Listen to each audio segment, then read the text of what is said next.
ఓం శ్రీ మహాగణాధిపతయే నమః. శ్రీ మహాసరస్వత్యే నమః. శ్రీ గురుభ్యో నమః. హరి ఓం.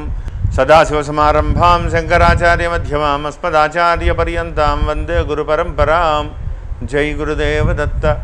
పరమేశ్వర స్వరూపమైనటువంటి సృష్టికి నమస్కారాలు చేస్తూ ఆగస్టు 1వ తారీఖు నుండి సెప్టెంబర్ 1వ తారీఖు వరకు గల ఆగస్టు నెల ఫలితాలు మీనరాశి వారికి ఏ విధంగా ఉంటాయని నేను తెలియజేస్తాను. మీనరాశి వారికి ప్రారంభములగా అయితే లాభమందు శనైశ్వరుడు, జన్మస్థానమందు కుజుడు, చతుర్థ కేంద్రమందు రాహువు, పంచమ స్థానంలో రవి, రాజ్యమందు గురుడు ప్రధానమైనటువంటి ఫలితాలను కూడా నిర్దేశిస్తున్నాయి.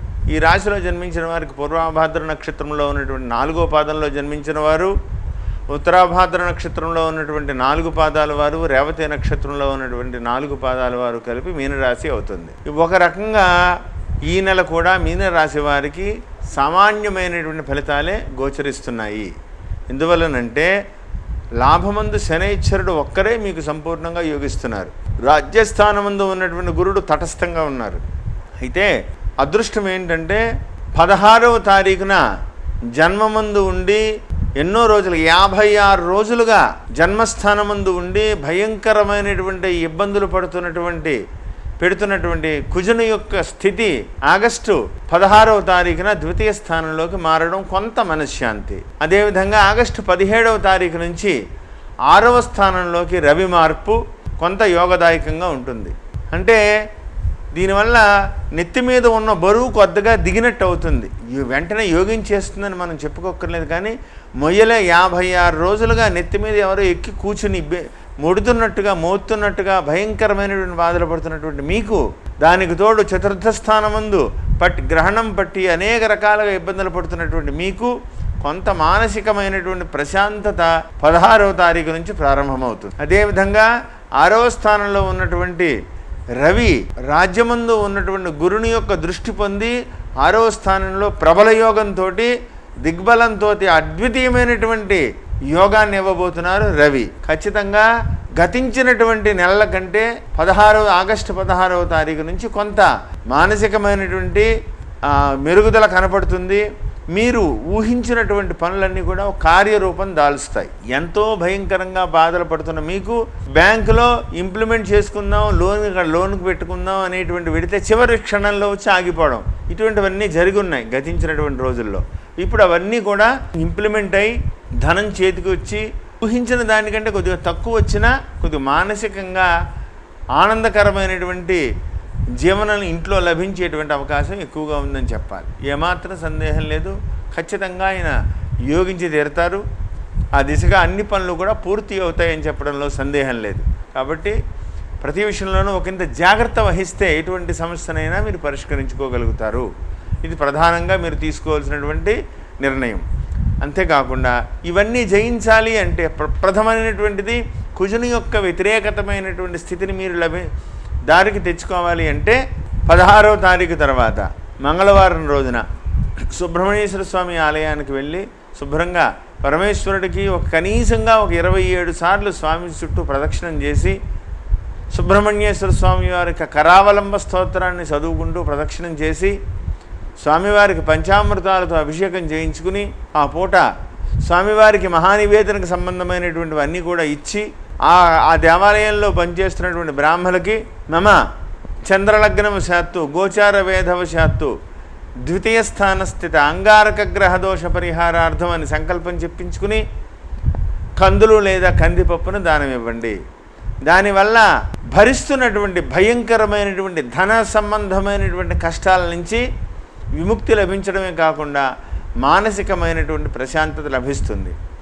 ఇప్పుడు దానికి తోడు వాక్స్థానంలోకి వెళ్ళి ఉన్నారు. దానివల్ల ప్రతి విషయంలో నిప్పులు వచ్చినట్టు వస్తుంటే నోట్లోంచి మాటలు వాగ్బాణాల్లా తగులుతూ ఉంటాయి ఎదుటి వ్యక్తులకి. దానివల్ల వ్యక్తిగత సంబంధాలు దూరమైపోయేటువంటి ప్రమాదం ఉంది. కాబట్టి ఒకంత జాగ్రత్త వహిస్తే ఎటువంటి సమస్య అయినా సరే జటిలం అవ్వకుండా పరిష్కరించబడుతుంది. ఈ ఒక్క నెల మీరు కనుక జాగ్రత్తగా కాపాడుకోగలిగితే వచ్చేటువంటి నెల నుంచి సెప్టెంబర్ నెలలో రాహు 3వ స్థానంలోకి వచ్చేస్తున్నారు. సరే, కుజుడు ఇంకా కొద్ది రోజుల పాటు ఉంటారు. రవి సంచారం కూడా అటు ఇటుగా ఉంటుంది. కానీ రాహువు ఎప్పుడైతే 3వ స్థానంలోకి మీకు సెప్టెంబర్లోకి వస్తారో, పరాక్రమ స్థానంలోకి ఆయన వచ్చిన దగ్గర నుంచి అసలు మీకు తిరుగులేదు. చాలా దూసుకెళ్ళగలుగుతారు.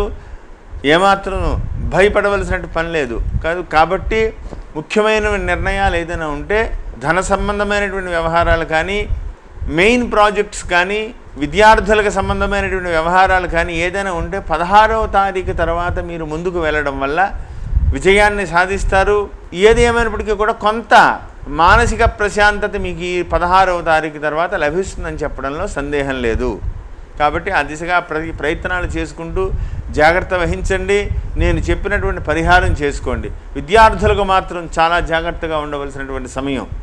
ఎందువల్లనంటే విద్యాస్థానం ముందు ఉన్నటువంటి రాహువు ఇంకా మీకు అనుగ్రహమైనటువంటి యోగం రాలేదు. కాబట్టి జాగ్రత్త వహిస్తే విద్యలో మీరు విజయం సాధిస్తారు. లేకపోతే వెనక్కి వెళ్ళిపోయేటువంటి ప్రమాదం ఉంది. విద్యా సంవత్సరం నష్టపోతే చాలా నష్టపోతారు. కాబట్టి అత్యంత భక్తి శ్రద్ధలతో విద్యా విషయంలో కట్టుబడి ఉండాలని ప్రత్యేకంగా చెప్పదగ్గ సూచన. ప్రత్యేకంగా బ్యాంకింగ్ వ్యవహారాల్లో చాలా చాలా జాగ్రత్తలు వహించాలి. ఏదైనా ఫోన్లు చేసి థెఫ్ట్ కాల్స్ రావడం, మీ బ్యాంక్ అకౌంట్ నెంబర్లు చెప్పడం, పిన్ నెంబర్లు చెప్పమండం, లేదా రాంగ్ ఇన్వెస్ట్మెంట్లు చేయండి, ఇందులో మీరు కొద్దిగా పెడితే మీకు 10 రెట్లు ఇస్తాం, లేదా కొద్దిగా పెడితే మీకు కొద్ది రోజుల్లో డబల్ అవుతుంది, ఇటువంటి రాంగ్ కమిట్మెంట్లకు వచ్చి డబ్బులు పోగొట్టుకునేటువంటి భ్రమలో మాయా ప్రపంచాలను చూపించి డబ్బులు పోగొట్టుకునేటువంటి ప్రమాదం కనపడుతోంది. ఈ విషయంలో ప్రత్యేక శ్రద్ధ వహించి చాలా జాగ్రత్తగా ఉండాలని ప్రత్యేకంగా చెప్పదగ్గ సూచన. ప్రతి విషయంలోనూ కూడా ఈ ఒక్క నెల కొంత ఎదుర్కోగలిగితే రాబోయేటువంటి రోజుల్లో అన్ని అనుకూలమైనటువంటి స్థితిగతులు ఒక్కొక్క మెట్టు ఎక్కబోతున్నారు. ఒక రకంగా చూస్తే జనవరి నెల నుంచి ఏదో లాభంలోకి శనైశ్వరుడు జనవరి నెలలో ప్రవేశించారని, మొన్న ఏదో కుజుడు గురుడు వచ్చారు అంతే, ఈ లోపల కుజుడు వ్యయ స్థానంలోకి రావడం, అన్నీ ఎక్కడికక్కడన్నీ ఆగిపోయాయి. దానికి తోడు మొన్న పట్టినటువంటి గ్రహణం యొక్క ప్రభావం, ఇవన్నీ కూడా మిమ్మల్ని ఎదగనివ్వకుండా అనేక సమస్యల్లో కొట్టుమిట్టాడుతున్నారు. ఒక్కొక్కటి కూడా మెల్లిగా చిక్కుముళ్ళన్నీ కూడా విడిపోయేటువంటి రోజులు దగ్గరికి వచ్చాయి. ఖచ్చితంగా అపూర్వమైనటువంటి విజయ అవకాశాలు మీకు వస్తాయని చెప్పడంలో ఏమాత్రం సందేహం లేదు. అతి జాగ్రత్తగా వహించండి. సెల్ఫ్ డ్రైవింగ్లు చాలా జాగ్రత్తగా ఉండాలి. రాత్రిపూట ప్రయాణాలు పూర్తిగా విరమించుకోండి. ఆరోగ్య విషయంలో మాత్రం చాలా చాలా జాగ్రత్తగా ఉండాలి. ఎందుకంటే రోగస్థానం అనుకూలంగా లేదు, ఇబ్బంది ఎదుర్కొనేటువంటి ప్రమాదం ఉంది. ఆరోగ్య విషయంలో చాలా జాగ్రత్తగా ఉండండి. అంతేకాకుండా ఎక్స్పోర్ట్ ఇంపోర్ట్ వ్యాపారస్తులు ఈ నెలలో వ్యాపారాన్ని స్తబ్దతగా ఉండడం చాలా మంచిది. ఇబ్బందికరమైనటువంటి పరిస్థితులు ఎదుర్కోవచ్చు. చాలా జాగ్రత్తగా ఉండండి.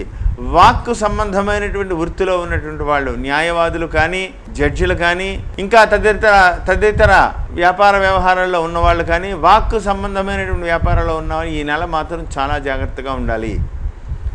మీ యొక్క పరిస్థితుల వల్ల ఇబ్బందికరమైనటువంటి పరిస్థితులు వచ్చి వ్యక్తిగత సంబంధాలు దూరమయ్యి ధనపరమైనటువంటి విషయాల్లో కానీ, విద్యాపరమైనటువంటి విషయాల్లో కానీ, వృత్తిపరమైనటువంటి విషయాల్లో కానీ నష్టపోయేటువంటి ప్రమాదం ఉంది. తగు జాగ్రత్త వహించాలని ప్రత్యేకంగా చెప్పదగ్గ సూచన. అంతేకాకుండా ఈ రాశిలో జన్మించినటువంటి వ్యవసాయదారులకు అయితే కొంత అనుకూలమైనటువంటి సమయమే. కానీ కీటకాలతోటి, విష జంతువులతోటి ఈ నెలలో చాలా జాగ్రత్తగా ఉండవలసినటువంటి సమయం. ప్రతి విషయంలోనూ కూడా విష జంతువులతో ఈ నెలలో చాలా జాగ్రత్తగా ఉండండి. ఆరోగ్య విషయంలో చాలా జాగ్రత్త వహించండి. రక్షణ రంగంలో పనిచేసేటువంటి వాళ్ళకి కానీ, పోలీసు రంగంలో పనిచేసేటువంటి వాళ్ళకి కానీ ఆయుధాలతో చాలా జాగ్రత్తగా ఉండాలి. ఈ నెలలో ఆయుధ సంబంధమైనటువంటి ప్రమాదాలు జరిగే అవకాశాలు ఎక్కువ ఉన్నాయి. కత్తి లేదా తుపాకీ ఇటువంటి ఆయుధాలు చేతిలో ఉంటే ఏదైనా మిస్ఫైర్ అవ్వచ్చు, ఏదైనా మీద పడి దెబ్బ తగలచ్చు. కాబట్టి చాలా జాగ్రత్తగా ఉండండి. రక్త సంబంధమైనటువంటి ఇబ్బందులు జరగకుండా ఉండాలని పరమేశ్వరుని కోరుకోండి. ప్రతి మంగళవారం కూడా సుబ్రహ్మణ్యేశ్వర స్వామి వారికి సంపూర్ణంగా ప్రదక్షిణాలు, అభిషేకాలన్నీ కూడా చేయించుకోండి. కుజుని యొక్క అనుగ్రహం మీకు అనుకూలమైనటువంటి దిశగా కదులుతుంది. ఎందువలనంటే కుజ స్తంభనం జరగబోతోంది. డిసెంబర్ వరకు కూడా మళ్ళీ జన్మంలోకి రావడం, మళ్ళీ ద్వితీయంలోకి వెళ్ళడం, డిసెంబర్ నెలాఖరి వరకు కూడా ఇంచుమించు అదే పరిస్థితులు, జనవరి వరకు కూడా. కాబట్టి ప్రతి విషయంలోనూ కొంత కుజుని యొక్క అనుగ్రహం ఇప్పటి నుంచే మీరు అలవాటు చేసుకుంటే ఎటువంటి ఇబ్బందులు లేకుండా విజయాన్ని సాధించి ఈశ్వరుడి యొక్క దయతో అపూర్వమైనటువంటి అవకాశాలు మీకు రావాలని కోరుకుంటూ జై గురుదేవ దత్త.